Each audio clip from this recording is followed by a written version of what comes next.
ध्यान कैसे करें? ठीक। ध्यान, पहले तो समझे ध्यान क्या है।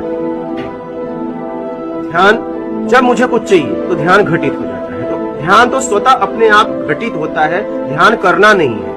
ध्यान स्वाभाविक घटित हो रहा है। ध्यान को समझना है घटित कहाँ हो रहा है। जो मुझे चाहिए उस पे ध्यान घटित हो जाता है। जैसे मुझे भोजन चाहिए, ध्यान कहाँ चला जाता है? भोजन पे। भोजन को मिल गया तो ध्यान कहीं और चला जाता है। हमारी जरूरतों में ध्यान घूम रहा है। आप समझ रहे हैं? ध्यान तो हर वक्त घटित हो रहा है, हर समय घटित हो रहा है। कहाँ हो रहा है? इच्छाओं में।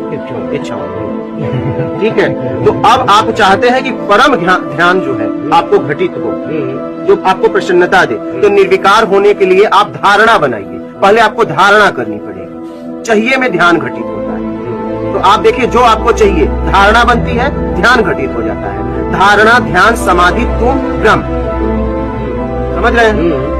तो आप जो है निर्विकार होने के लिए धारणा बनाइए कि मैं छल कपट चोरी बेईमानी चापलूसी मकारी धोखा पाखंड से कैसे मुक्त हो जाऊं। जब इसके लिए आप पक्की धारणा बनाएंगे तो ध्यान उस पर घटित होगा और अपने आप धारणा, ध्यान, समाधि, तुम ब्रह्म अपने मैं तक पहुंच जाओगे।